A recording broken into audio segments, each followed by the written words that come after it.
Everyone thinks because you're a zombie, you don't know good coffee. Well, they're wrong. There's only one brew that gets my seal of approval. Deadly Grounds coffee is my guilty pleasure. The aroma is so intoxicating. It brings all of my neighbors out of the woodwork. Deadly Grounds coffee. Coffee to die for and zombie approved. It's good to get a little deadly. Use the front door! Oh, they're so disgusting.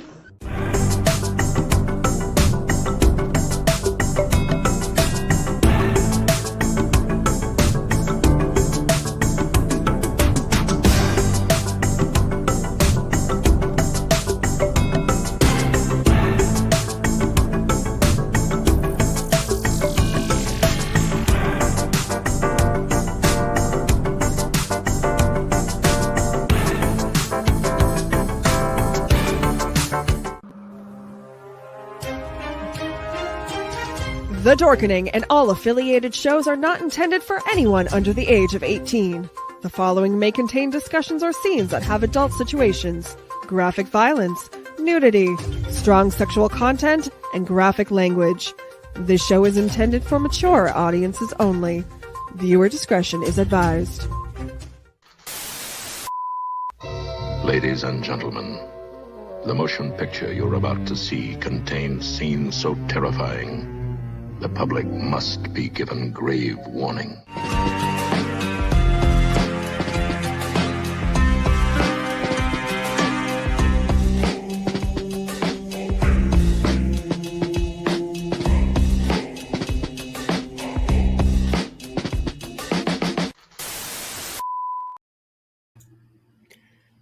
Hello and good evening, and welcome everybody to the Bloody Binge movie show. I am your host, Sewer Dweller, coming to you once again alone this week. Friday is on vacation.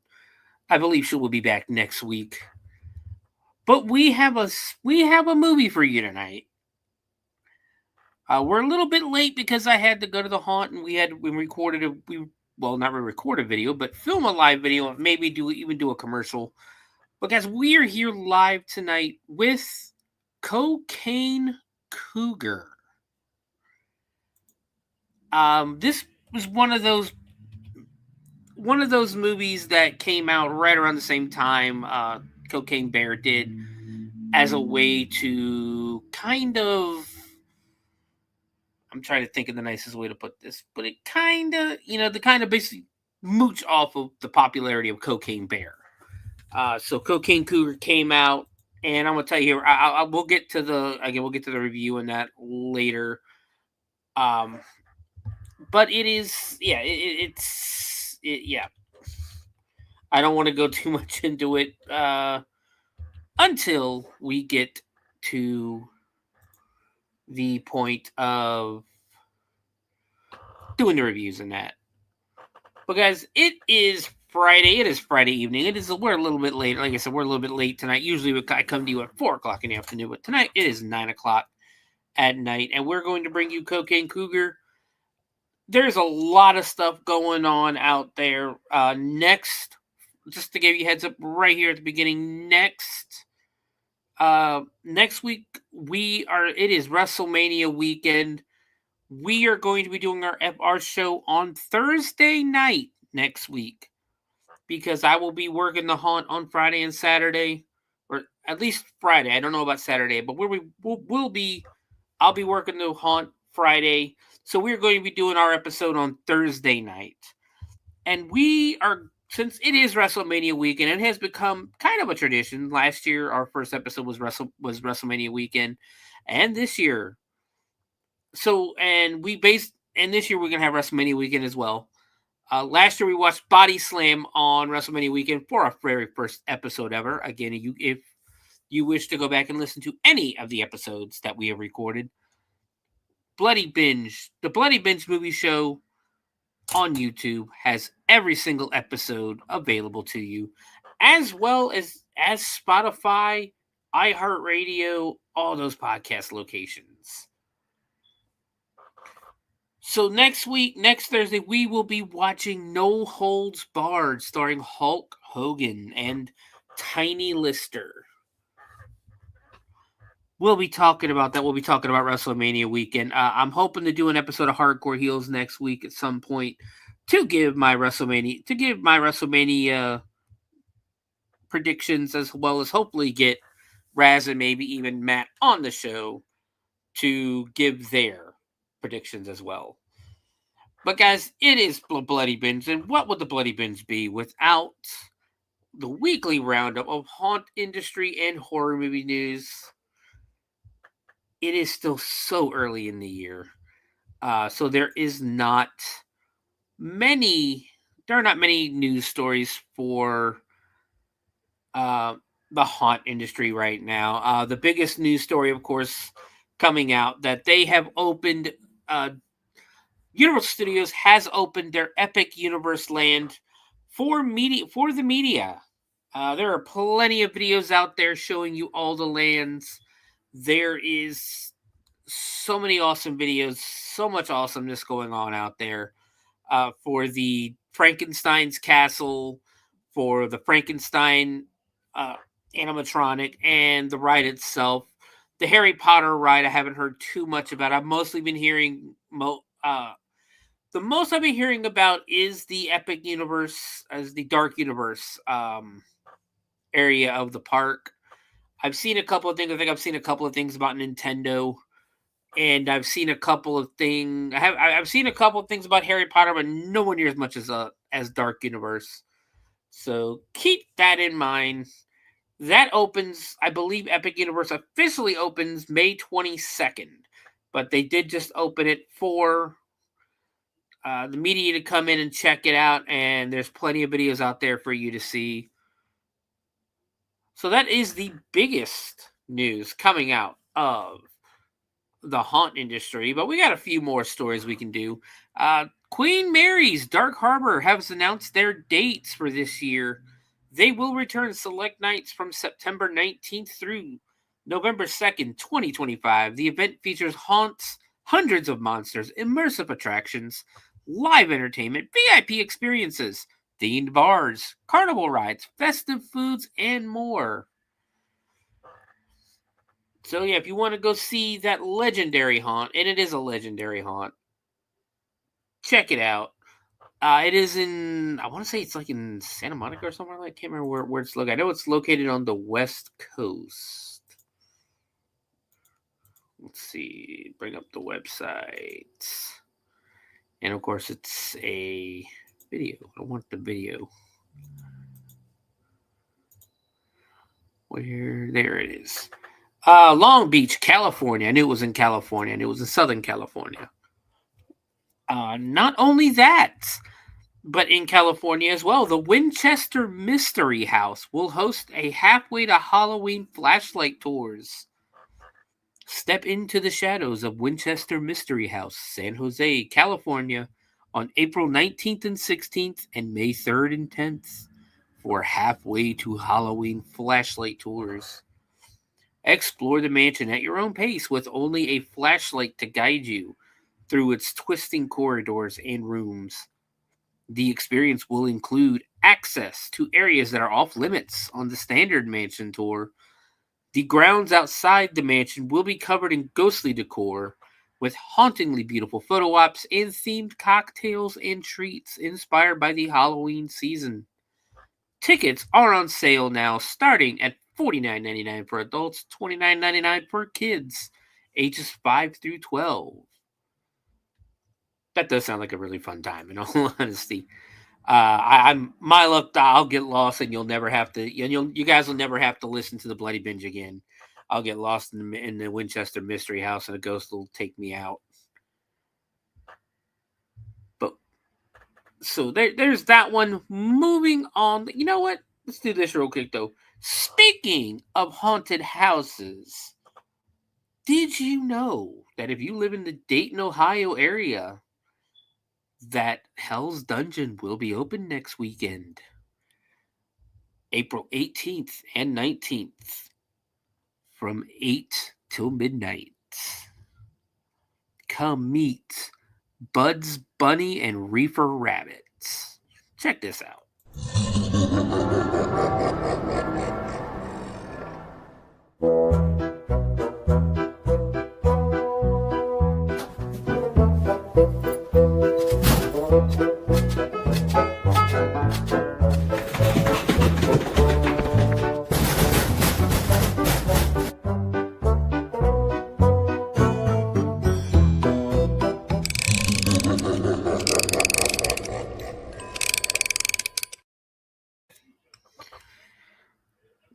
it looks to be a good time next weekend. We do look forward to seeing you. We actually did, like I said, we did a live video for a local influencer this afternoon, and we had a good time. I think it worked well. We sold a few tickets from it, and it's been shared quite often. So go check out the Hell's Dungeon Hell's Dungeon Facebook page, and you'll see the live video. It's a cool fun watch. But moving on to our next story in haunt industry news, the Mystic Museum in Burbank, California, will bid farewell to their Horror High reunion exhibit with a night of thrills, chills, and killer fun at the Horror High Prom. Taking place Friday, May 10th, the dance will feature a live band and DJ, photo ops, professional prom photos, bar and refreshments, and a night market with eerie and exclusive horror goods. Tickets are on sale now, starting at $35 for School Spirit General Admission, $45 for Junior Varsity Admission, includes a prom photo and early access, and $125 for VIP bundles. All tickets will automatically enter guests into a raffle-style drawing to be selected for the Horror High Prom Court. The dance also serves as a fundraiser to bring the next Mystic Museum exhibit to life, which is set to debut on May 31st.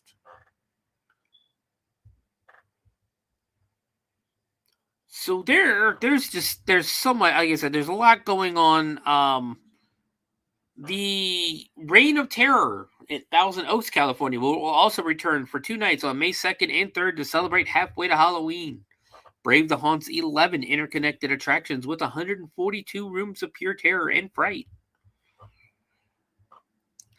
Not only that, on the other side of the country, the Double M Haunted Hayride and Haunted House in Ballston Spa, New York, will host its second annual Halfway to Halloween event on May 16th and 17th.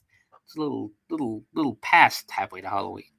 But the event will open with an outdoor screening of Friday the 13th Part 2, complete with roaming monsters to add to the scares and thrills.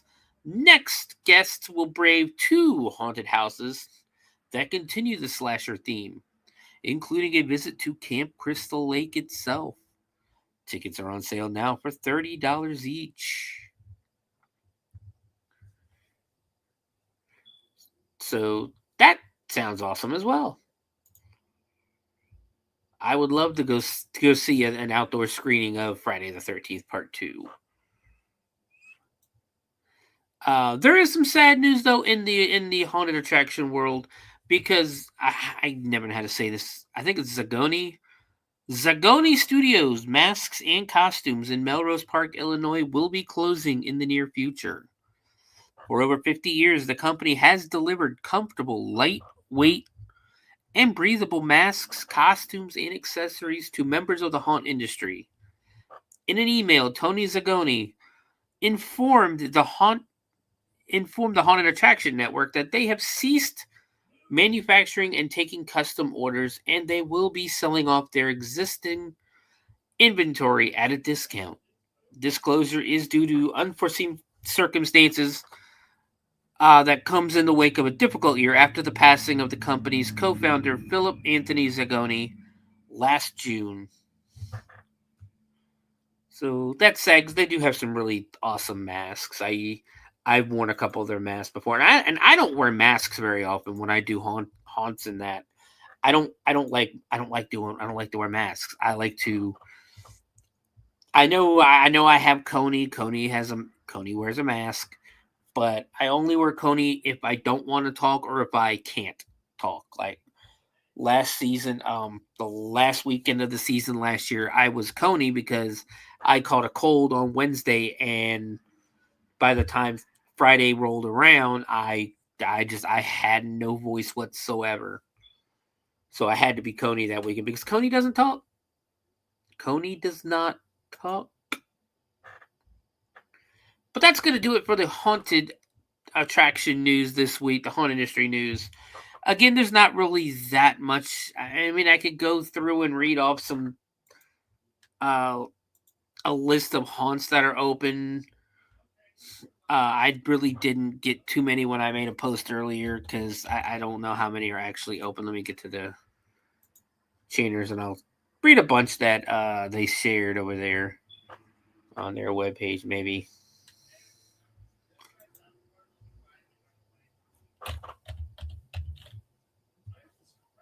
Here we go. Secrets. Yeah, don't forget next week. If you watch the show on Wednesday, I joined Pyle on the Chainer's Haunted Secrets, and we talked to and I can't remember her name, but we talked about the Midwest Haunt Swap buy, sell, and trade that is coming to Richmond, Indiana next weekend. Next Saturday. I think this is the right one, or this is the right. There's the right one. Next Saturday, April 19th, Richmond, Indiana, put on by the Forsaken Haunted Fear Fest. It sounds like a great time. There's going to be a bunch of vendors out there. So if you're a home hunter, this is actually a really good way to network with professional hunters, see what kind of ideas they have to sell. We'll see what they have to sell, see what you can buy to use at your home haunt.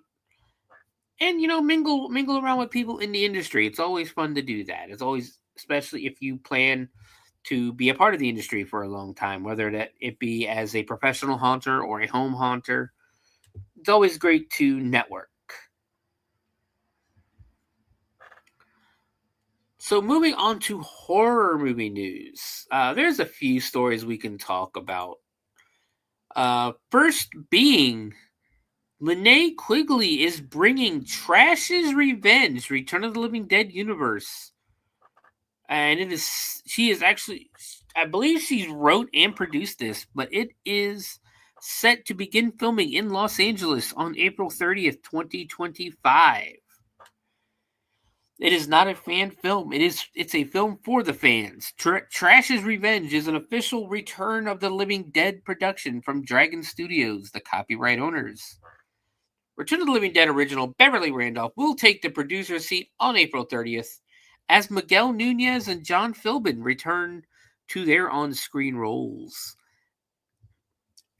We got a little bit of a bone. Me and the wife have a little bit of a bone to pick with Miguel Nunez because a couple years ago at Scarefest down in Louisville, this dude, when we go to the conventions, we bring our ferrets with us. We're known as the ferret people because everybody loves to pet the ferrets and see the ferrets and everything. So we bring him to Scarefest in Louisville, and this dude literally takes one of our ferrets and walks away for about 20 minutes. And I'm looking at the wife going, is he bringing Brownie back? He finally brought it back, and then he offers to buy it from us and said last time we of course told him no because we love our ferrets. But the last time he asked to buy something, it was a monkey. He bought a monkey from a guy. And I'm just looking like, dude, that's not okay. That's no. I like mine. But he's a cool guy though. But I digress. As the saga continues, decades after the horrific events of the 1985 cult classic, Trash, the notorious punk rocker played by Linnea Quigley, finds herself trapped in a past where fame has faded. Once a rebellious icon, Trash now embraces the persona of a grotesque Norma Desmond from Sunset Boulevard, attending conventions to sign autographs while her co-stars rise to greater heights. Trash's Revenge currently has a live crowdfunding campaign on Cinebacker at https Cinebacker or //Cinebacker cinebacker.com/product/trash trashes TRASHS -revenge ROTLD -universe / Cinebacker is an online crowdfunding forum designed to connect filmmakers with supporters helping bring cinematic projects to life. So there you go. If you're interested in participating or funding Trash's Revenge, and being part of the Return of the Living Dead universe, go ahead to that website and donate some money. They will be very appreciative. But moving on to our next story. I mean, it could be fun. I love the Return of the Living Dead series, so I mean, it could definitely be fun. But moving on, Chuck Russell's Witchboard remake is releasing in August. So they've done an update. Uh-oh. Go away, you. Oh, never mind. My computer just went on that website. So we'll move to another story maybe. Let me see if I can get back over there.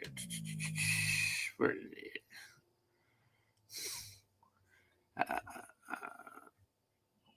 If you're watching, anybody in the chat, what do you think of this new Sinister movie? What is it? Is it Sinisters or Sinners? I'm sorry, Sinners movie with Michael B. Jordan. I think it looks great. Where is this story?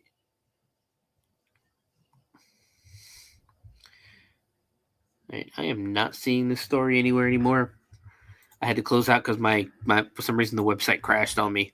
But yeah, they're doing a for whatever reason they're remaking Witchboard of all movies. So yeah, keep that in mind. Trying to find my stories again now. All right, we'll do this. Make sure this is not just a video and this is the actual thing. So, as I've been saying for a few weeks now, there's not been much horror movie news out there because it's been a lot of trailers and I can't show trailers on the show due to copyright issues. There's a lot of lists and things like that. So I'm going to actually read one of these lists because, again, there's really not much out there that people wouldn't know about already or that would interest me, in all honesty. But we are going to read a list. This list comes from The Independent, and it is called The 26 Scariest Films That Aren't Horror Movies Ranked. So I got interested in this. I want to see what you guys think and see if any of these movies are actually scary like this article is saying it is. But coming in at number 26 is The Arrival of a Train at La Ciotat Station from 1896. It is a 50-second silent movie about a train pulling into a station. A rumor has followed this film since its first ever showing by the Lumiere brothers in Paris in 1896. Due to moving pictures still being a very new medium, reports claim that audiences literally screamed because they believed they were about to be hit by the train. The claims have been scrutinized by historians over time, but that didn't stop Martin Scorsese from recreating the moment in his 2011 homage to early cinema, Hugo, a movie I have seen. So, yeah, an 1896 movie of a train heading towards the camera. Number 25, we have The King of Comedy, 1982. Before Joaquin Phoenix wore the face paint for Joker and before Jake Gyllenhaal's unhinged performance in Nightcrawler, there was Robert De Niro as Rupert Pupkin. Martin Scorsese's creepy dive into the world of celebrity obsession sees De Niro dig into a type of derangement that many have tried to replicate, but few have surpassed. Amplified by an equally disturbing turn by Sandra Bernhard, King of Comedy's scariest achievement is perhaps making viewers sympathize with a pair of kidnapping psychopaths. Now, guys, I am reading the article as it's written. This is not my opinions or anything, but this is Because I'm not gonna lie, I've not seen King of Comedy. Number 24, The Wizard of Oz. I can see how that's actually scary. Yeah, I can definitely see how that's scary. Okay, Judy Garland taking us singing and dancing down the yellow brick road to see the wonderful Wizard of Oz shouldn't be scary, but its fantasy elements tip the classic musical over into something akin to a Technicolor fever dream, typified by Margaret Hamilton's devilish performance as the Wicked Witch of the West and a multitude of bizarre characters. Yeah, I can see it. Number 23 comes in with The White Ribbon from 2009. So I guess the movie's about, I've not seen this. It's about fascism, the rise of fascism. They say it's going to be scary, but making the story about the literal origins of evil within children creates something far more unnerving. Yeah, I can see that. 12 Monkeys. Yeah, 12 Monkeys. That was a creepy movie. But much like many directors on this list, Terry Gilliam has used horror elements throughout his films without ever making a movie that fits into the genre. 12 Monkeys, a sci-fi film inspired by the 1962 short film La Fête, about a virus that wipes out much of humanity, is a troubling enough concept in itself. However, the film's nihilistic ending upon witnessing your own death and being powerless to stop it is even more deeply upsetting.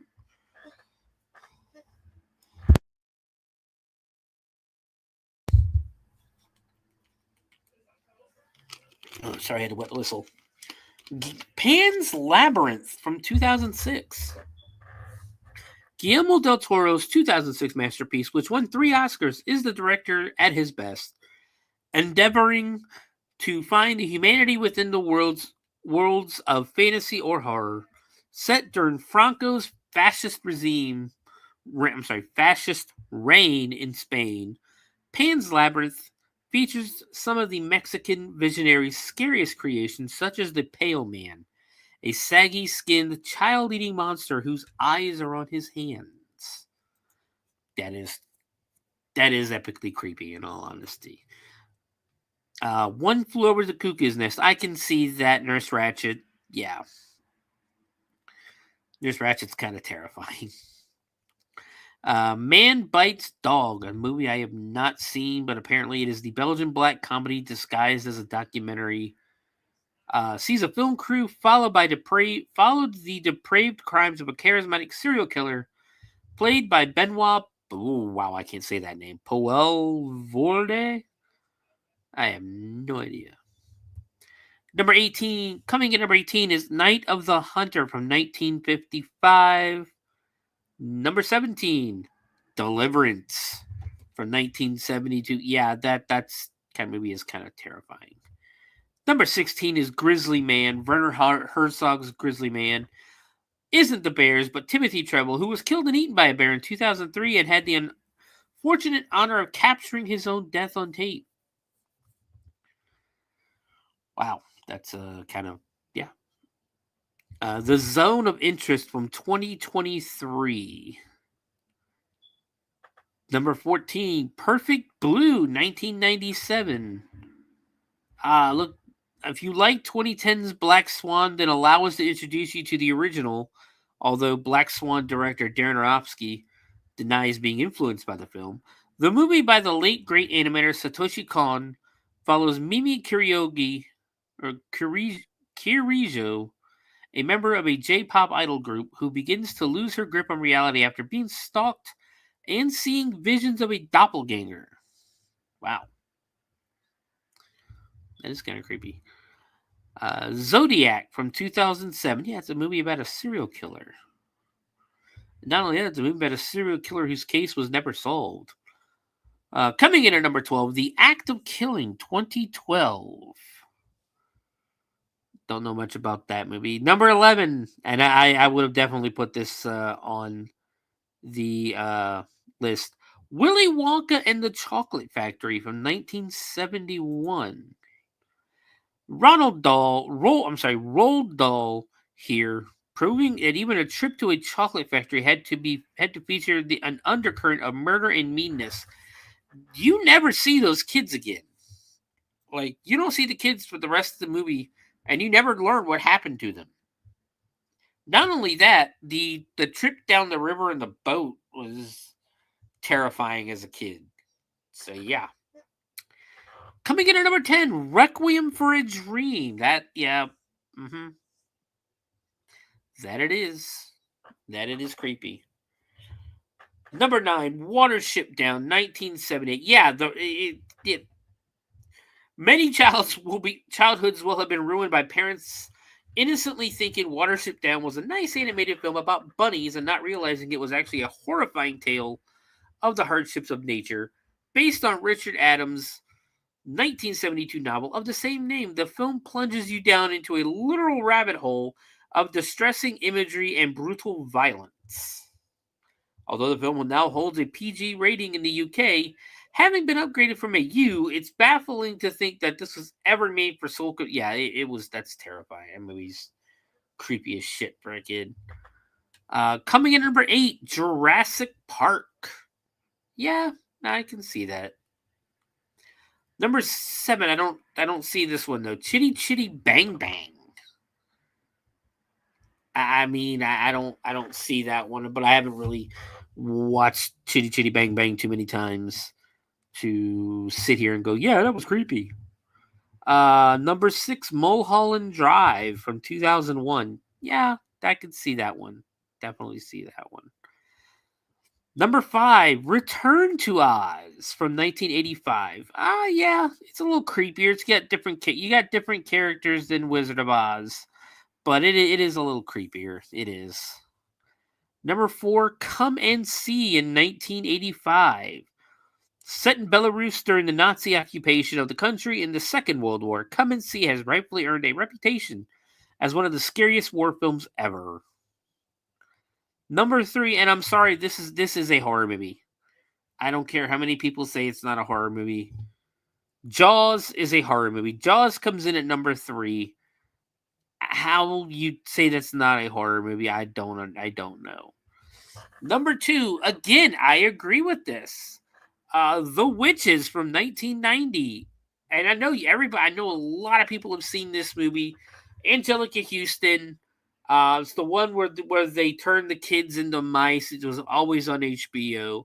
They turn the kids into mice and then they have to stop the witches because they're going to eat all the children. Yeah. And finally, coming in at number 1, a movie called Threads from 1984.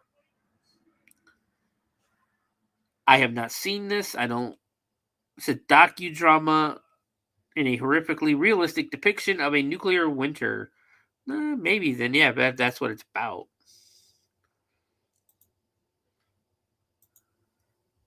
But that's going to round out that list. Again, I'm wondering. So let's see what else we can do. Yeah, it looks like it's going to be it for the horror movie news because I can't play trailers. I don't want to keep reading lists, and that's really what a lot of these articles are anymore. So we're going to move on to some paranormal news. Or some paranormal and stupid news because there's a lot of dumb stuff that's going on out there. We will start in Iraq because authorities in Iraq arrested a whopping 48 people accused of illegally practicing witchcraft. This story does come from Coast to Coast AM with George Norrie. The suspected sorcerers were reportedly taken into custody as part of a sweeping crackdown on the proverbial dark arts on the part of the country's Ministry of the Interior. In detailing the arrests earlier this week, the agency indicated that the 2-week-long operation was conducted in coordination with Iraq's Supreme Judicial Council, which sought to put an end to these dangerous phenomena that pose a direct threat to social peace, ethical values, and the rule of law. End quote. The 48 men and women who were arrested by federal agents in Baghdad and surrounding areas stand accused of practicing sorcery while claiming to offer spiritual healing or solutions to family problems. Should those swept up in the literal witch hunt be convicted of exploiting people's beliefs in magic for financial gain, they could face a possible 5-year prison sentence under Iraqi law. The arrests are in keeping with similar efforts to squash sorcery in the Middle East, Central Asia, as both Tajikistan and Kyrgyzstan have taken aim at the practice in the past year. So apparently Iraq is having a problem with sorcerers and with witchcraft, essentially.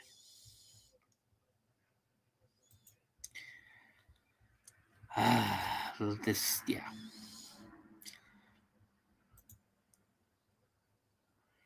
Okay, I haven't read this story. I brought this story, but I haven't read this one. We're going to move on to some stupid news now with this one, because foster mom is charged with abuse as authorities investigate whether a girl was traded for a monkey. A Missouri foster mother has been charged with child abuse and endangerment as authorities investigate whether she traded an adopted daughter to someone in Texas for a monkey and mistreated other children in her care. The 70-year-old woman from Winfield has been jailed on $250,000 bond since her arrest over the weekend, with her next court appearance set for next Tuesday. The Associated Press is not identifying her in an effort to not identify her child. No attorney is listed for the woman in an online court records. The 1,500-person town, Winfield, is about 45 miles northwest of downtown St. Louis. Lincoln County prosecutor Mike Wood said Wednesday that the woman had been a foster or adoptive parent to around 200 children over a span of well over a decade. His office wrote in seeking a cash-only bond that authorities had received information that some of these children suffered physical and emotional abuse similar to the teen at the center of the case. That girl told authorities she was beaten with wooden trim, shoes, and a paddle, and a detective with the Lincoln County Sheriff's Office wrote in the probable cause statement, the girl said she tried to tell people what was happening, but that no one believed her. In February, a deputy who was working as a school resource officer in Missouri was contacted about the girl missing classes, the probable cause statement said. While investigating, the deputy was told a rumor that the girl was traded for an exotic animal to someone in Texas. The deputy asked authorities in Texas to check on the girl. Child welfare officials in Texas took her into protective custody, and Wood said she is doing well in a group home there. Wood said the suspect and the woman whom the girl was staying with in Texas knew each other because both own exotic animals. He said 2 witnesses came forward and said they were asked to take the girl to Texas and return with a monkey. He said investigators are trying to firm up if that was just a joke or if it was actually a trade. There's some smoke there, Wood said. We just got to find out if there's fire, and it'll take us some time. But there's at least 2 witnesses who are coming forward saying that was the case. As crazy as it sounds, we found a few human trafficking cases in the past, so we're treating it seriously. Yeah, maybe. So yeah, this girl's adoptive mom or foster mom essentially traded this girl to a person in Texas for a goddamn monkey. Imagine being that somebody looking at you, a human looking you dead in the eye, going, "Yeah, we're taking you to Texas." Well, I don't want to go to Texas. Well, you have to go to Texas because we're trading you for a monkey. Not a car. So yeah. So now we're going to move on to a story. Again, we're still doing stupid news at this point.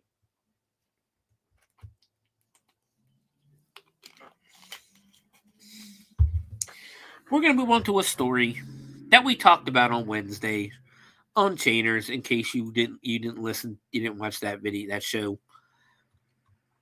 But a Kentucky restaurant intentionally filled with clean water to keep the flood at bay. Basically, they filled their restaurant with water to keep the Ohio River out.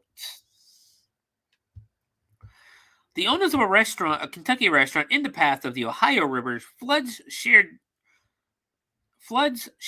their unusual strategy for keeping the dirty water out, intentionally flooding the building with clean water. Andrew Masterson, a co-owner of Captain's Quarters Riverside Grill in Prospect, posted a live video to Facebook showing how he and his team are keeping the silty floodwater out of the building. Masterson and the restaurant's employees use sinks, faucets, and well water pump to fill the restaurant with about 6 feet of clean, fresh water to keep the filthy flood at bay. We disconnected kitchen equipment and electrical panels beforehand, Masterson explained in the video. Masterson said if the strategy continues to be successful, it could save the restaurant from expensive and time-consuming cleanup work. He said he remains concerned that the floodwaters could enter the restaurant through windows, doors, or ductwork if the water levels outside reach higher than 6 feet. So 2 problems with this. One, as we said on Wednesday, what if you need to file an insurance claim? Now you can't. They're not going to pay you. They won't pay you if you have a video up there showing you intentionally flooding your restaurant. And second of all, I'm still trying to figure out how that works. How is the clean water going to keep out the dirty water that is coming in by the droves? Because it was pretty bad here. You know, it rained. We had 2 really bad major rainstorms with some tornadoes and all that good stuff. And it's been raining for almost a week here. It finally, a couple days ago, the sun finally came out. So, yeah.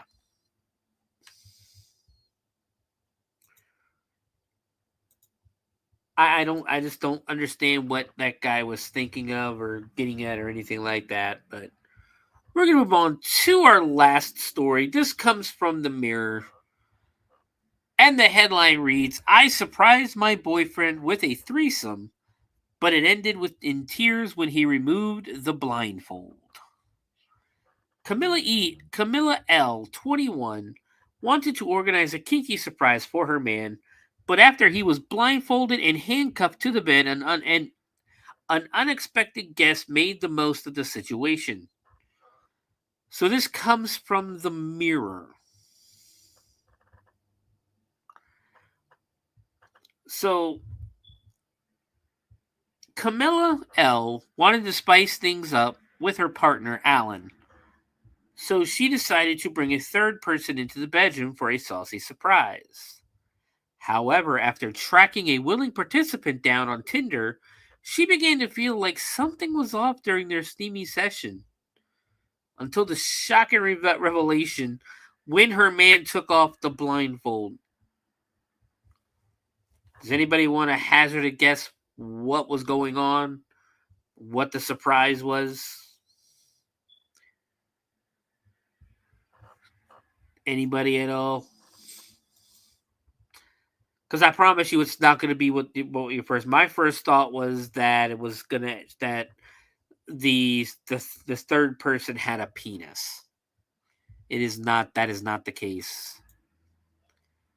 But the devastated woman from Miami was left in a flood of tears when she found out that the seemingly random woman was actually her boyfriend's ex.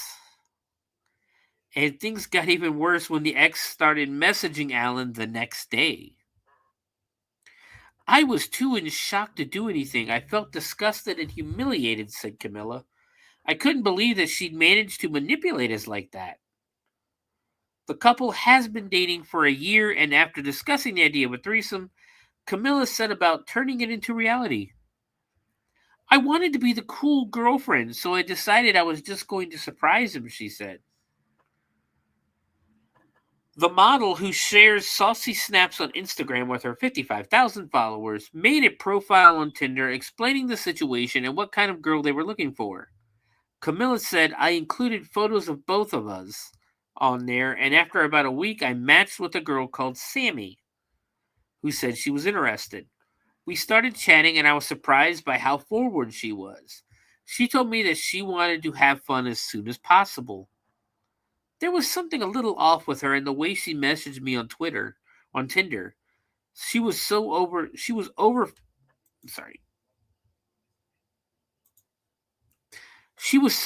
familiar.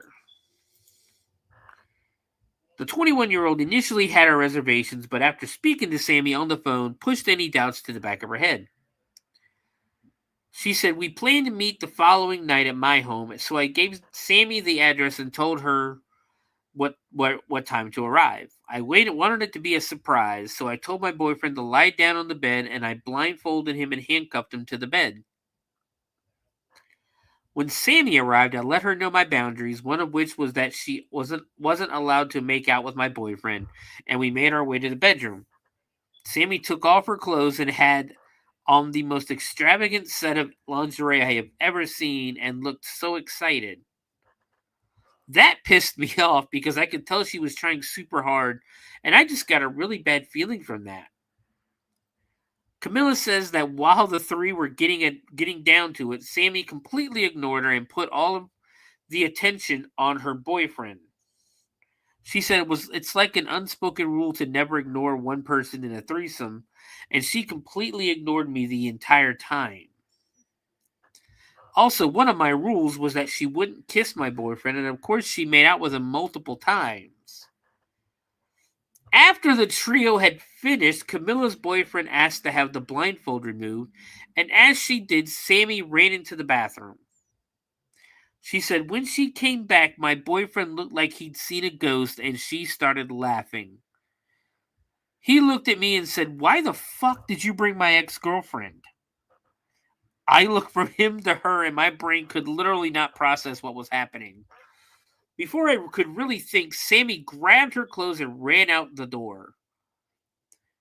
Camilla couldn't stop crying and was stunned the next day when Sammy had the audacity to try and text Alan. She said, I was so mad there was nothing I could do because I was the one who set it up and it had been all my idea. I've never been one for asking my boyfriend about his exes, so I'd never seen a photo of her or even knew her name. My boyfriend was distraught that he'd upset me and so angry with her, but in the end, it made us closer. We even laugh about it now. However, next time if we ever decide to do another threesome, I'm definitely going to run the third person by my boyfriend just in case.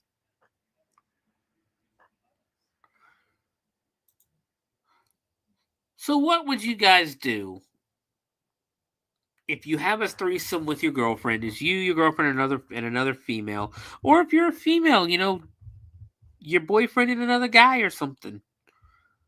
You open your eyes and there is your ex. You realize you were just having sex with your ex. How pissed off would you be? Well, guys, that's going to do it for our news section of the night. Once again, we are watching Cocaine Cougar tonight. This might be a very short episode.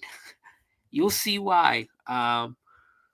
Next week, as I said, just a friendly reminder, next week, we are watching No Holds Barred for WrestleMania weekend, and we will be coming to you live Thursday night, not Friday, but Thursday night at 9:00, because I will be working the haunt that weekend, and of course WrestleMania weekend. So join us, tune in Thursday night, 9:05 for No Holds Barred. We have a bunch more movies coming up in the next few weeks. We'll be talking about that here in the second part. We'll talk about Cocaine Cougar and a few other things.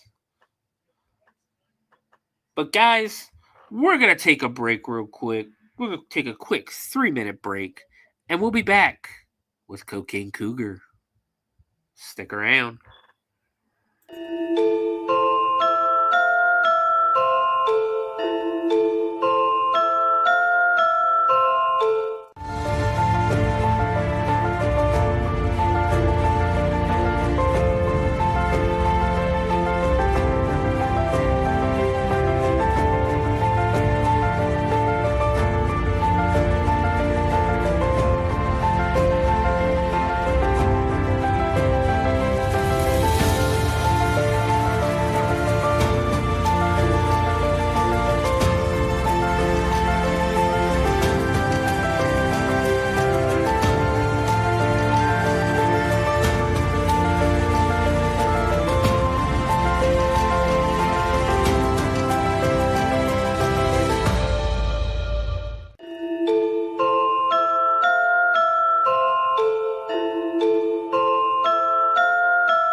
Greetings and shabibans. We are the Retro Reductopus Cephala Podcast, a long-form bi-weekly show that celebrates all the things that made growing up awesome. Well, that sounds good, but I don't know what all those words mean. I think what Parasite Steve's trying to say is that on Retro Reductopus, we explore a range of retro goodness, from toys, video games, and movies, to cartoons, and even snacks and school lunches. Oh. And we do it all with a positive spin, a slew of killer guests, and some very adult language. And you know what else is cool? No. This crazy show is part of the Your King Podcast Network with new episodes every Tentacle Tuesday. What's that? And if waiting 2 weeks for a new episode gives you a sad, know that we drop bonus episodes all the time, like the off-format Crow's Nest and an interview series we call The Brig.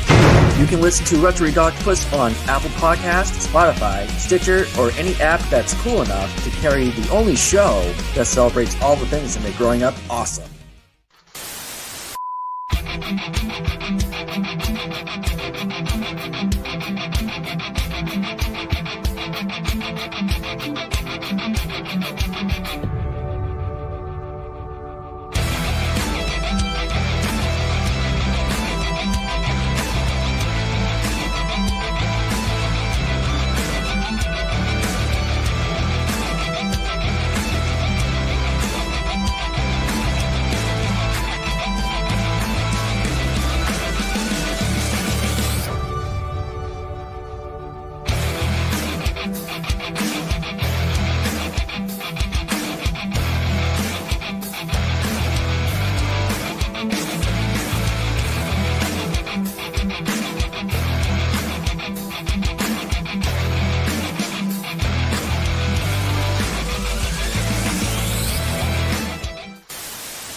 And we are back. Welcome, everybody, back to the Bloody Binge Movie Show. I am your host, Sewer Dweller, and this week, we are watching Cocaine Cougar. The movie came out in 2023, was written and directed by Dustin Ferguson, who has brought us such great movies. Hold on, let me get down here.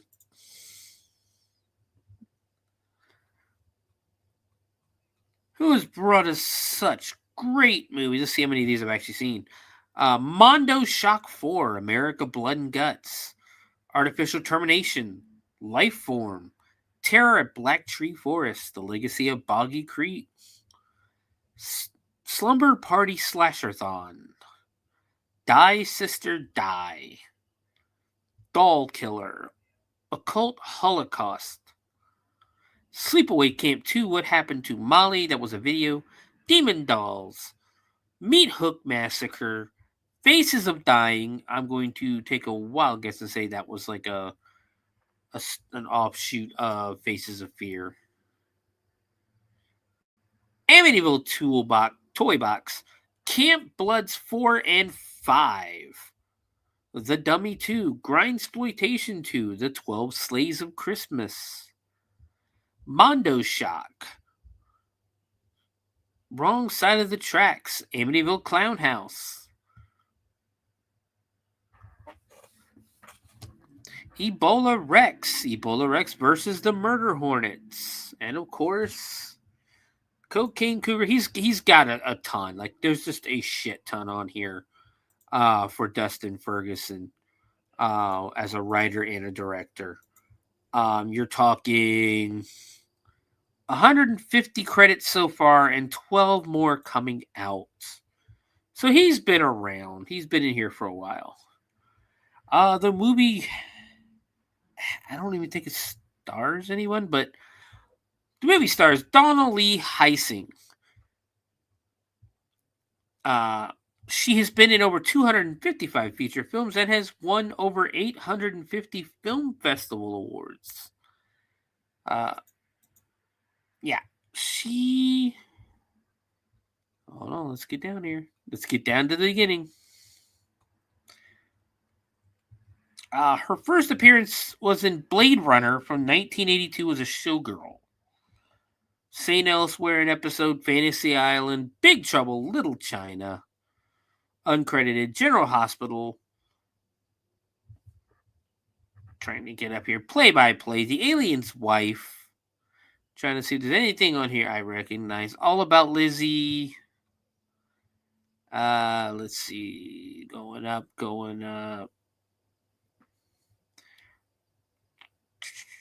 Special Agent Kids. She was in a Fall Out Boy video. After School Massacre. 2 Fall Out Boy videos. Make that. Lavalantula. Ballet of Blood. Samurai Cop 2. Deadly Vengeance. Paranormal Activity Security Squad. Beach Massacre at Kettle Devil Hills. Like, she's been in a bunch.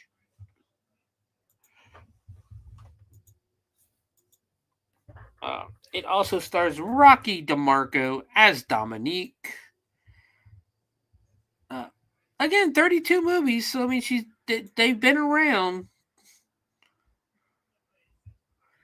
Curse of the Komodo, Cheerleader Massacre, Lusty Busty Baby-Q, Vampire in Vegas, Lost in the Woods, Camel Spiders, Bigfoot or Bust, Liza, Warden from Hell, Murderbot, Cocaine Cougar, and she is going to be in the upcoming Bigfoot Burgers. We have Giolami Rivalde. I'm probably butchering that name. I apologize. Who's playing Shredder? He's got a bunch. Some serious, some as a character actor in some horror movies. He did have 3. He was on 3 episodes of Doctor Who as an airport traveler, a Siberia warrior, and a Georgian gentleman. The priest, Freakish 2, Demon Predator, Closet Monster, The Famous 5, Bad CGI Monsters, and an episode of Case Files. And I just closed out for some reason.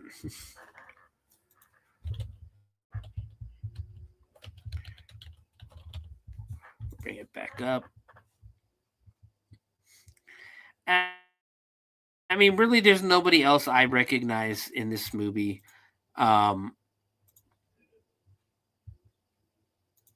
It's Eric Anthony Russo's been in 62 Things, House on Haunted Hill, I guess the remake, it looks like. Apex Predators 2, 1031 Part 4, Bad CGI Monsters, Space Sharks, Hustlers, Gamblers, and Crooks, Spider Baby or the Maddest Toy Ever Sold, Demonoids from Hell, Bang Bang Betty, Valerie's Revenge, and a host of others. They were just going to stop there because they're again, I don't want to ruin the movie, but these folks are not in the movie very long. Let's put it that way.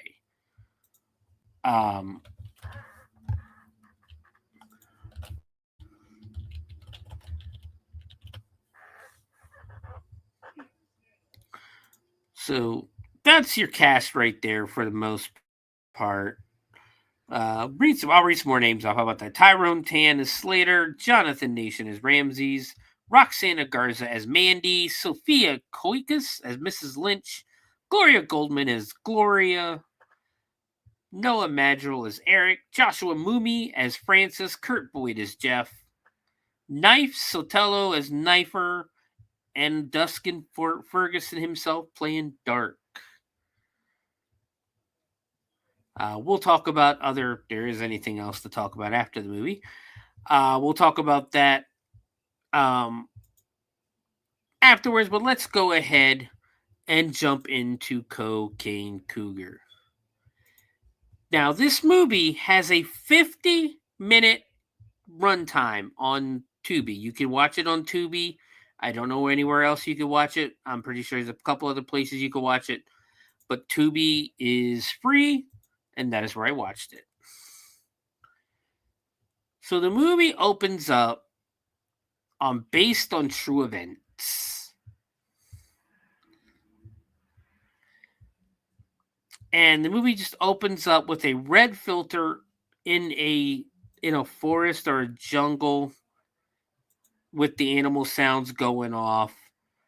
And it just keeps showing different points of red filtered forest, like different shots of it. For right around 2 minutes, a little over 2 minutes, it does this, and you just hear the aggressive shrieking of a cougar or a large cat, really. Then it cuts to some CCTV footage of like a lab with cages and everything as it runs the credits, the opening credits. Now, guys, between that opening shot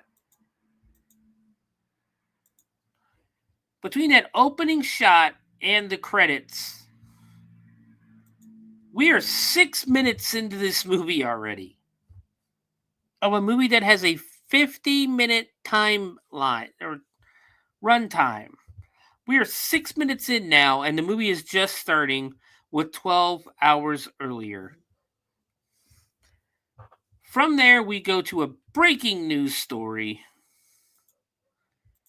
that a black cougar, it's the only story, a black cougar has escaped a lab, the Los Angeles County lab, and it's still on the loose. Be careful out there, people. And that's all the news.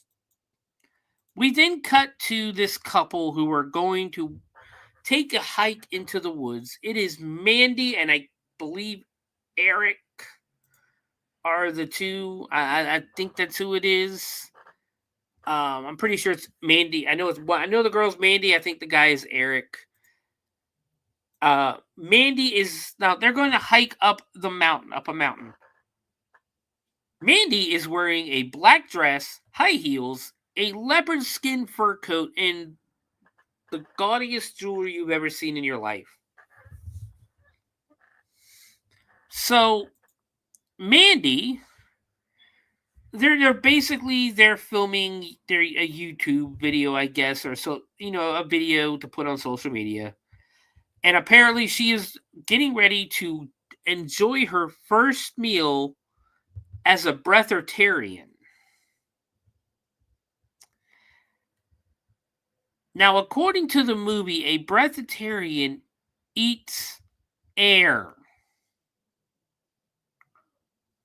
I just want that to sink in with you guys. This bitch is climbing a mountain to eat air. I digress. So they're basically doing the welcome video, the opening of the video. He asked her to explain what she's wearing. She really can't. And they decide that it's time to start walking up the mountain. So they get to the road that's going to lead them up the mountain, and it's blocked. Now, anybody can climb over this thing. She cannot. She has to walk around it. And her first comment afterwards, as they start walking up the mountain, is that this mountain wasn't designed for heels. No. No mountain is designed for heels.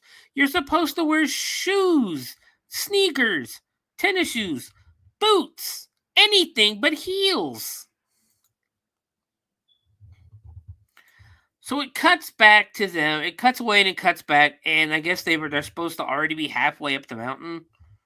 She's thanking people for watching. She's saying she's happy that they're joining her on this new spiritual journey.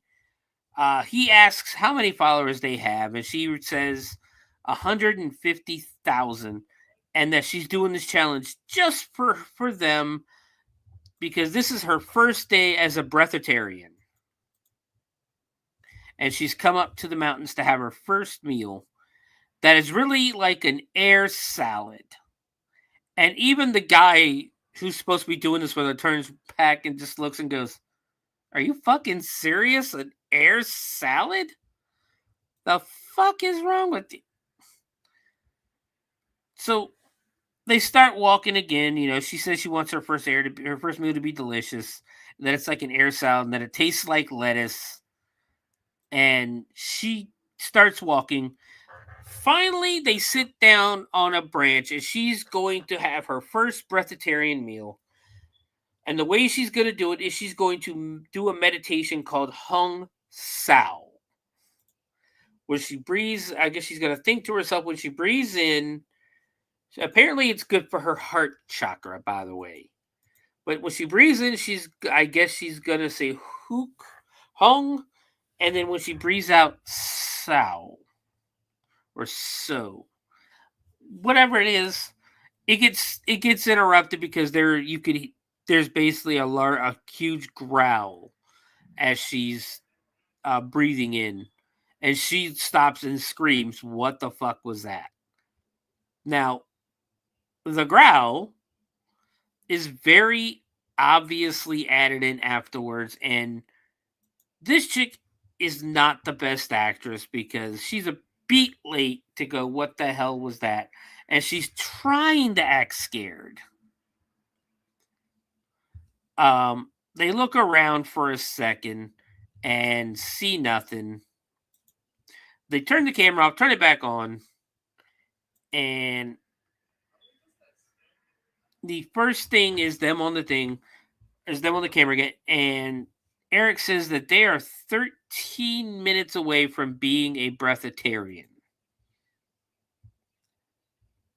starting their whole spiritual life, making room for all the beautiful things in the world.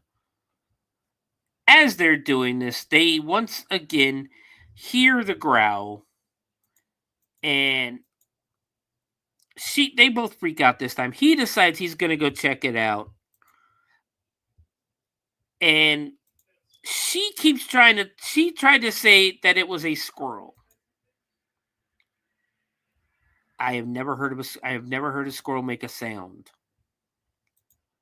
Although I take it back, last week, I swear to God, I heard a squirrel laughing at a cat last week. But he goes running off, and she's yelling, "I mean, it's just a freaking squirrel. You're so dramatic." "But it's okay. Thank you. You're my hero." Again, being just the worst kind of human being. So he goes running off. The camera goes back to her because we're not going to show him running off, actually into the woods. And apparently it's been 5 minutes and Eric hasn't come back. 5 minutes, guys. And she's freaking out because her husband or her boyfriend hasn't come back from checking on the sound. 5 minutes. She says she feels like this is a bad idea, that she thought she could be a vegetarian, but then she changes it back to breatharian. But she feels like a big fraud, and that she's never been to the mountains, and she doesn't know.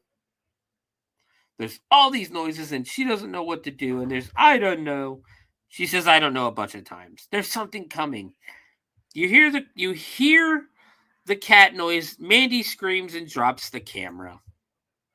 We immediately cut to a desk, and this is supposed to be Ramsey's. I guess he's the caretaker of the Cougar, but it's like he's watching her video and saying, I knew this was going to happen. I knew it. I told him and he didn't listen. And that he's got to stop this. He picks up the phone. We don't see who he's calling, but now it is 10 a.m. We get basically a helicopter shot of some homes in Southern California with the mountains behind them. Then we get the red filter again. That's supposed to be the panther or the cougar, and they're running around for a couple of minutes. It runs around for a couple of minutes before we cut to who is this guy? I'm trying to get names for you guys.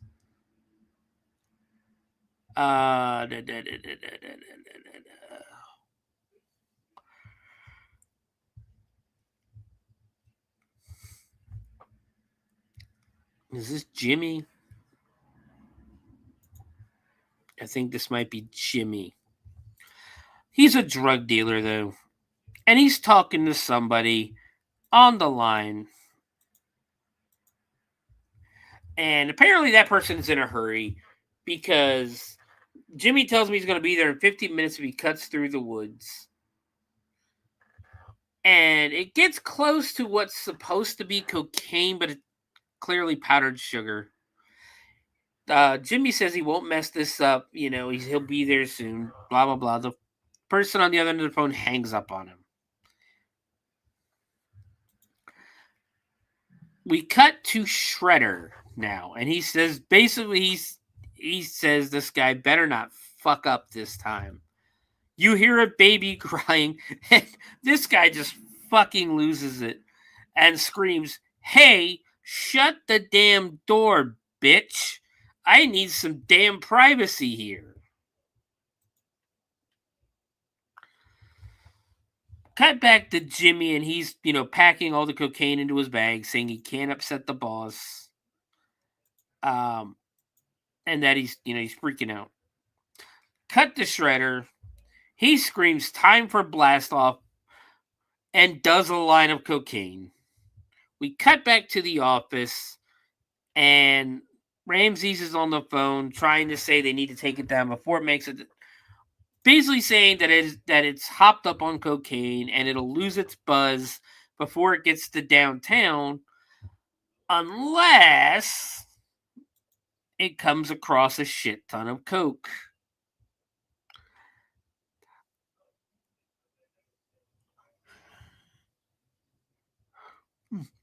So apparently the person on the other end of the line actually is thinks it's some kind of different type of cougar. And the Ramses is trying to explain to him, no, it's an actual cougar, a cat. There's a knock on his door, and there is a very plasticky looking woman. I don't want to be mean, but it's the nicest thing I can say is she looks full of plastic.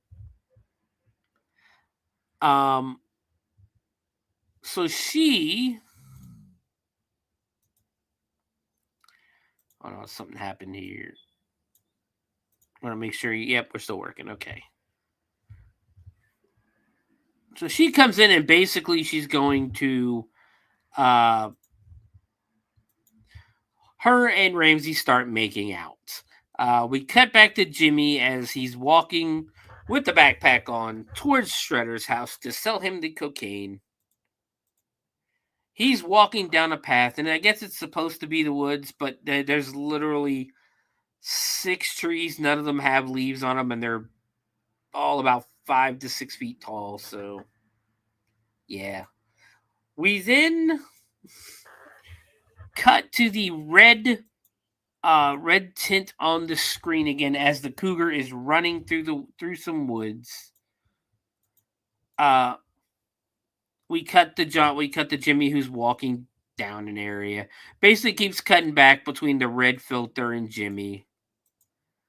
Until finally The Cougar catches up to Jimmy and rips his throat out, essentially.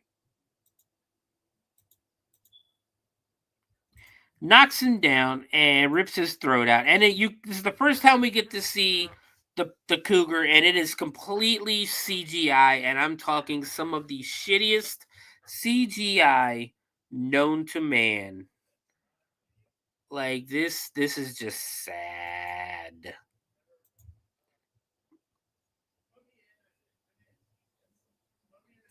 But Jimmy's dead. The Cougar goes to the bag, which is for some reason unzipped, puts his head in there, takes a giant sniff, and starts shaking his head. The cocaine has found the Cougar.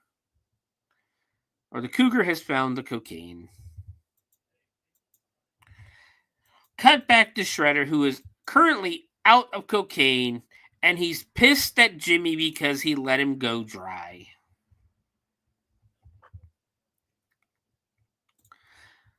Then the news story pops up announcing the death of the two influencers from the beginning of the movie and local drug dealer.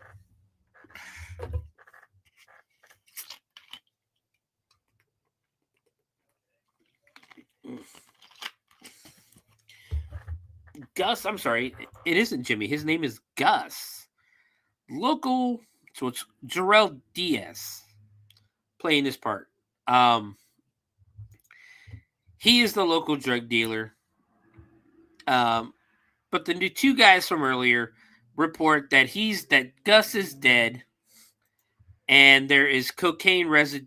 Cocaine residue was found at the scene. Shredder just looks upset that he's not going to get his high. It is now 2 p.m. and we cut to an older gentleman, clearly gay, going through Tinder or one of the other apps, being very picky. Too fat, too old, too ugly, water sports. The phone dings and he says, "Oh, his name is Francis, by the way. Oh, I knew I'd see you here." And he gets excited as he makes a date. We cut back to Ramsey's office where he tells the woman, was Andrea, to go do something for him. And she says, "Yes, Daddy. I mean, boss. Lady, you might be older than him."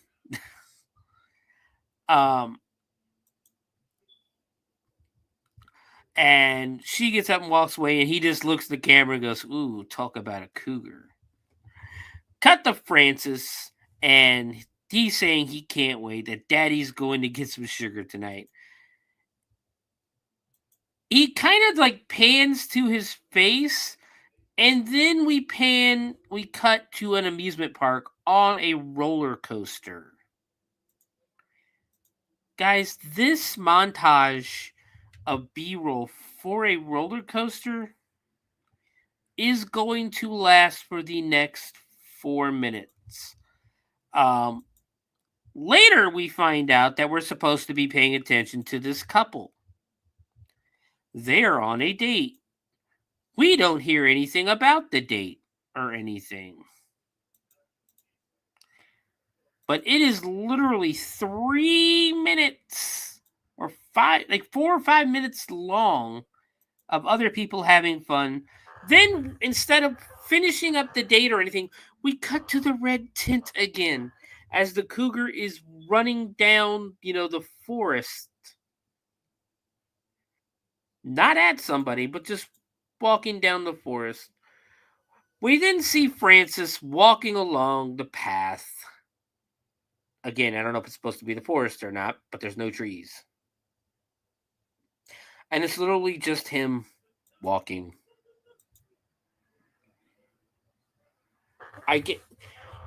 Francis hears the growl, and he just looks around and goes, "Oh my God, what was that?" We cut back and forth between the red tent and Francis. or is this Francis, or is this? I don't even know. They're not good with names on this thing. Jeff, that is Jeff. Francis is the person coming to meet him.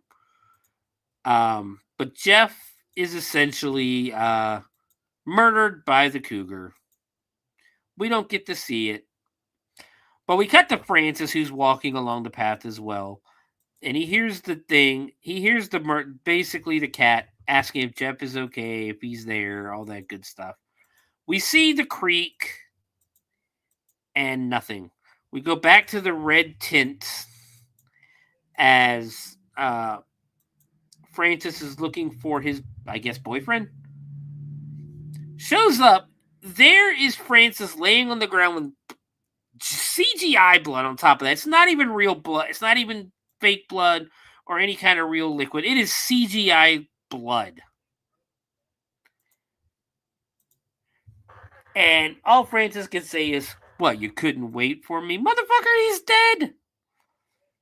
Then we see the Cougar. Francis starts screaming, and we cut back to we cut away and then cut back to the CGI Cougar tearing out Francis's throat with the fake CGI blood again. Like, what is the budget of this movie? $30 that you couldn't afford blood? So we cut back to the couple again, who are now sitting on the beach eating French fries. Which anybody who's ever been to the beach will tell you how bad of an idea that is because of the, seagulls. They're taking selfies together. They're doing date stuff.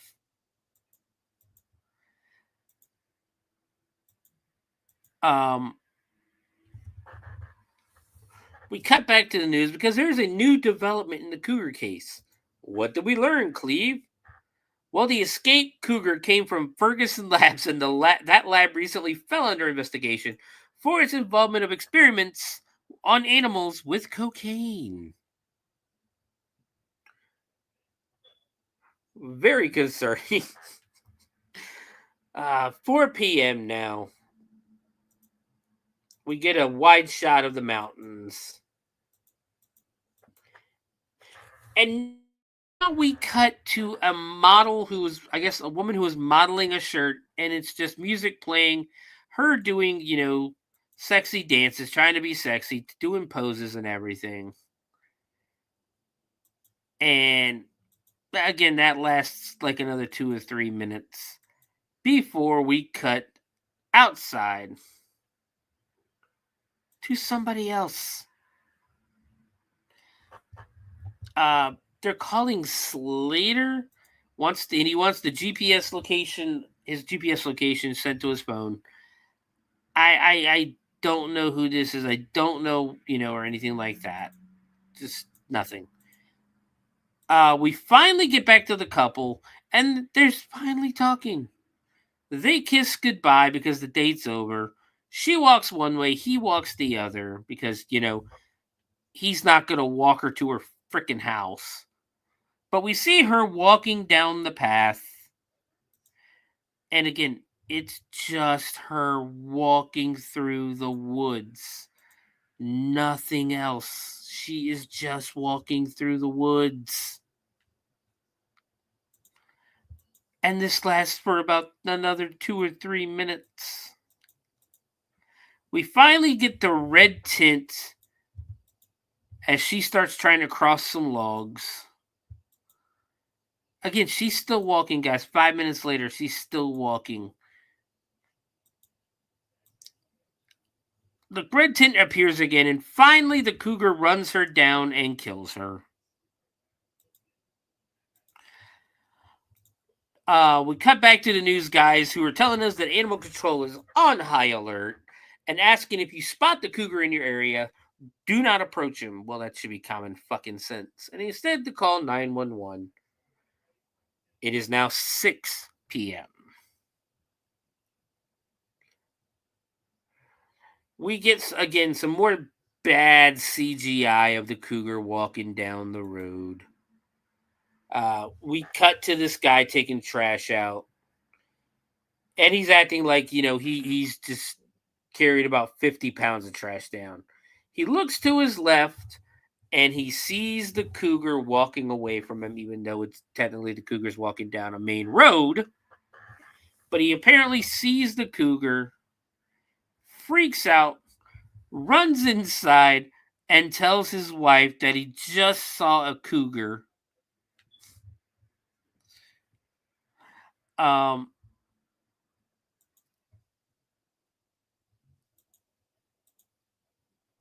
she's like, a cougar? He's like, yes, I just saw a cougar. And there's a cougar. Basically tells her, yes, there is a cougar outside. The wife basically goes, oh, what, a cougar like Mrs. Lynch down the hallway? And is that who you're talking about? The husband's like, no, it's a real cougar. It's an actual cat. Like the real life cougar. And the wife's just like, oh, yeah, she's a real cougar. She's an older lady who hits on younger men. And you need to stop fucking talking to her. How many times do we talk about this? And he's like, no, honestly, I'm serious. She gets pissed off and walks away, leaving him to sit there and go, no, I really saw a fucking cougar. So the guy who was calling somebody and asking to put their GPS on his phone, doesn't matter who the fuck it is, because now we see him texting somebody. We see the red tint, and the guy literally goes, hey, it looks like a cocaine bear. Fuck no, that's a fucking cocaine cougar. And he goes running, but of course can't get away because, a cougar is fast. We get some more CGI blood because, again, we're not going to spend the $3 that it would cost for for blood for the movie. Nope, we're really just going to keep doing the CGI shit. Back inside, the husband is now calling 911 to report the cougar that it's large and black and it's got paws and it growls.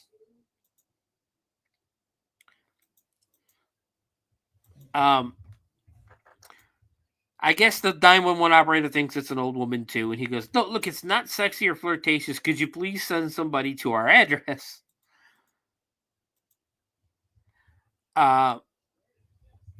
He finishes up, and we cut back to the model. She's thanking the guy was taking the pictures and thanks him for the shirt. Walks out to her truck, and we see the red tint, and she is immediately killed by the cocaine cougar. We now cut to an older woman walking down the street in a very short skirt and some pretty sexy pantyhose. The wife comes out and confronts her. Mrs. Flynn, I am Bob's wife. And Mrs. Flynn goes, oh, the one who won't wear short dresses. And basically the wife confronts her, listen, bitch, stop fucking talking to my husband, okay? And the old woman goes, well, I'm not really interested in him. He's too old. And they basically have a back and forth about her talking to him and all that stuff. And just as it looks like they're about to come to blows, they hear the cougar, and apparently the cougar kills both of them. The husband's outside running.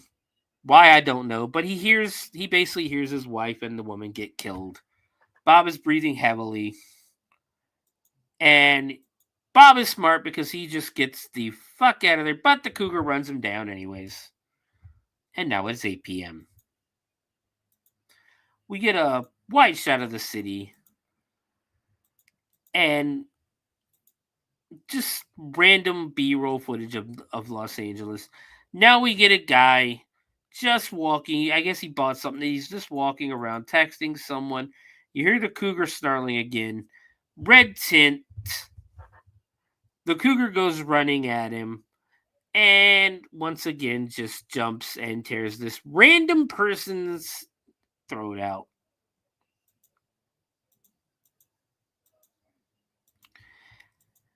Like, we cut to another person who is walking on a bridge at night, telling you, yeah, I heard something about, that on the news. Yeah, I'll let you know when I get there.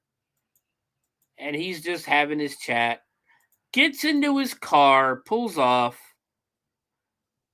We see the red tint start chasing the car. And apparently, because the Cougar is on cocaine, it can keep up with the car. So, yep, the Cougar runs the car down, makes it crash, or the car crashes, the Cougar snarls, and goes after the body. It is now 10 p.m. We're back in the office, and Ramses is doing his own line of cocaine, and he says, I'm gonna find you and I'm gonna kill you. We then cut to Shredder, who is also doing a line of cocaine, or washing his face because he doesn't have any cocaine. He's washing his face, looks into the mirror and says, I'm going to find this fucking cougar and I'm going to kill it. No one fucks with Shredder's stash. We hear a car honk. Ominous music. Roll the fucking credits. That's the fucking movie. That's it. The credits start playing at 41 minutes. This is a 50-minute runtime. The credits start playing at 50 minutes. The movie itself, after the beginning of the credits, started at right about 6 minutes.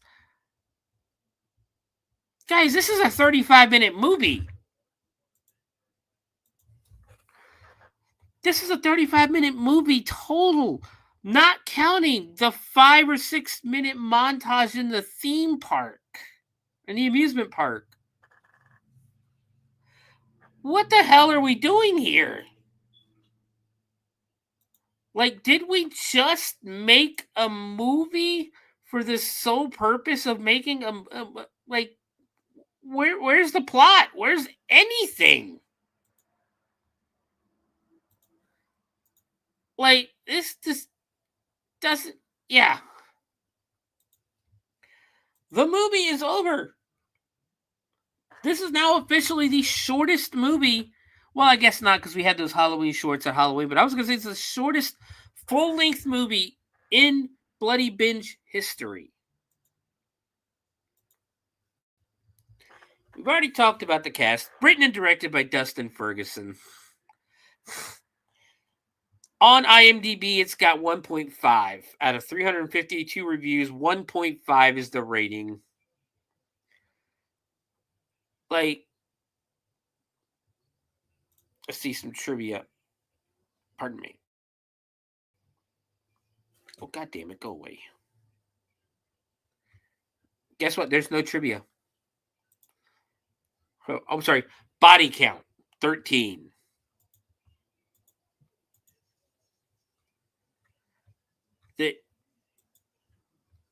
There's no information on this movie whatsoever. There's no budget. There's no release. It was released on April 15th, 2023. So I guess it's coming up on its 2-year anniversary. Filming locations was Panorama City, California. Put out by SCS Entertainment. It says the runtime is 50 minutes. No, it fucking isn't.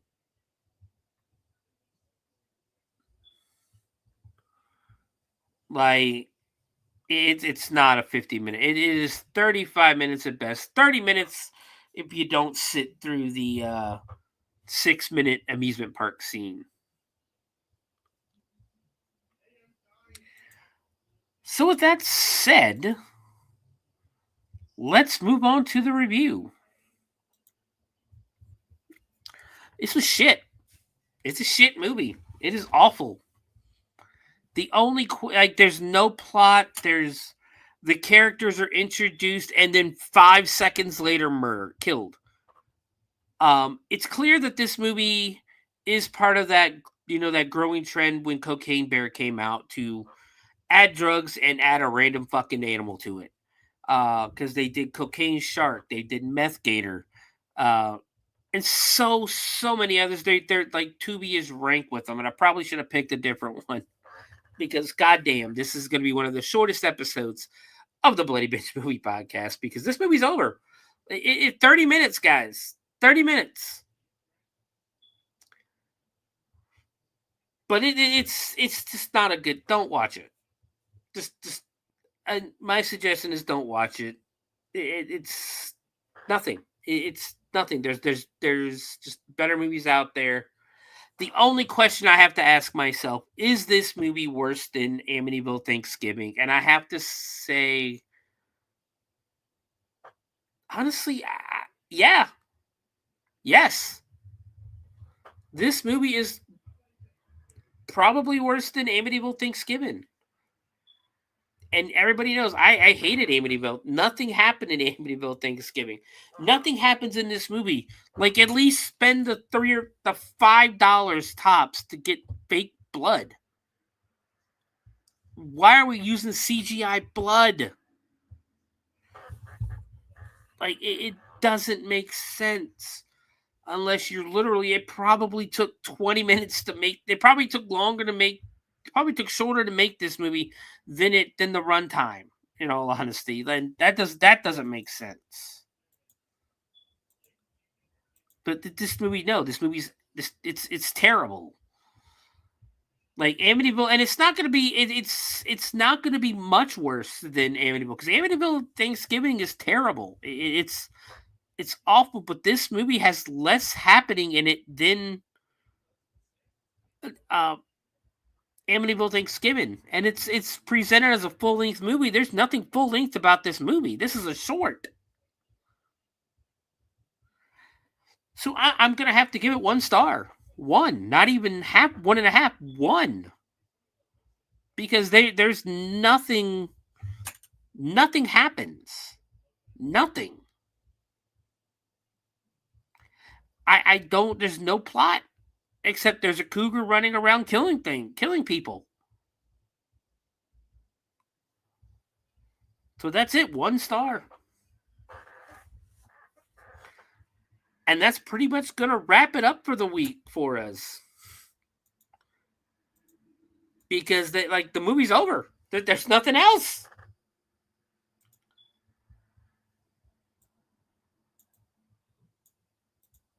Like,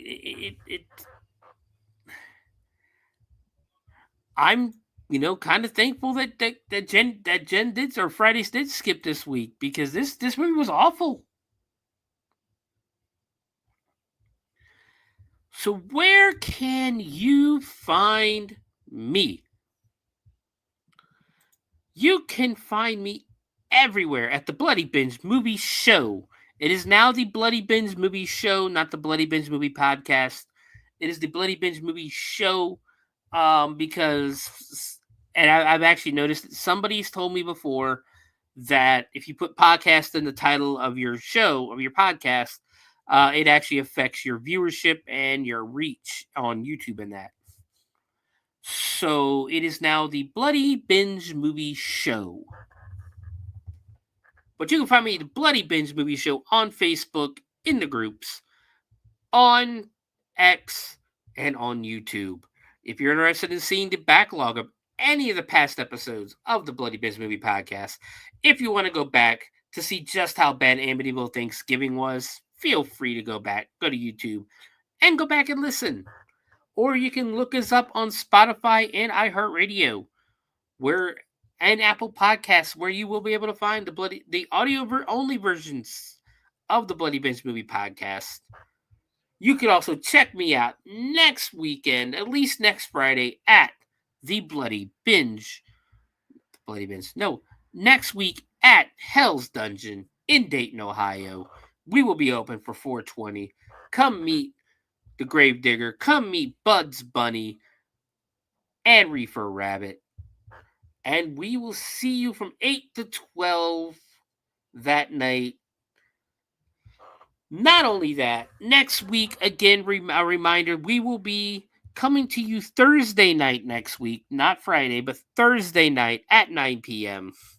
At some point next week, we will be doing a Hardcore Heels episode. I haven't decided when yet, so that we can put our WrestleMania predictions out there. But coming up on the show next Thursday, we have No Holds Barred for WrestleMania weekend. The weekend after that, the Friday after that, on the 25th, it is our 420 episode, our belated 420 episode. We are going to watch Evil Bong from Full Moon Pictures. I'm pretty sure everybody's seen Evil Bong. From there, we move into May. We're in May, on May 2nd. You know what? We'll do this first. After that, we are coming to May 1st and 2nd. It is a weekend or double shows of Halfway to Halloween. On Thursday, May 1st, we will be hosting an episode of Shivers. Hold on one second, guys. Sorry, I had a cough. We will be hosting Shivers, a special episode of Shivers, our Halfway to Halloween special. We are going to have haunters from across the country come on to the show and revel us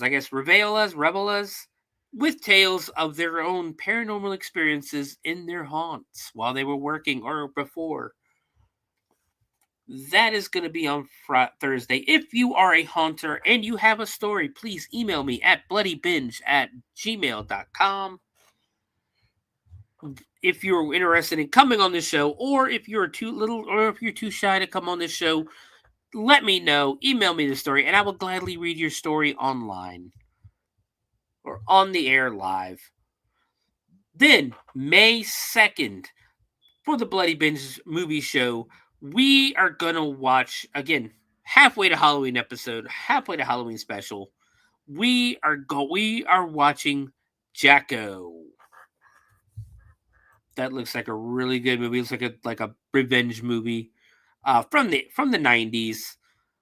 From there, we go on to May 9th, where it's Mother's Day weekend. So we are going to celebrate Mother's Day by watching 1976 cult classic Big Bad Mama, starring Angie Dickinson and William Shatner. From there, we move on to the 16th of May, where we are watching Amityville Ripper, just because.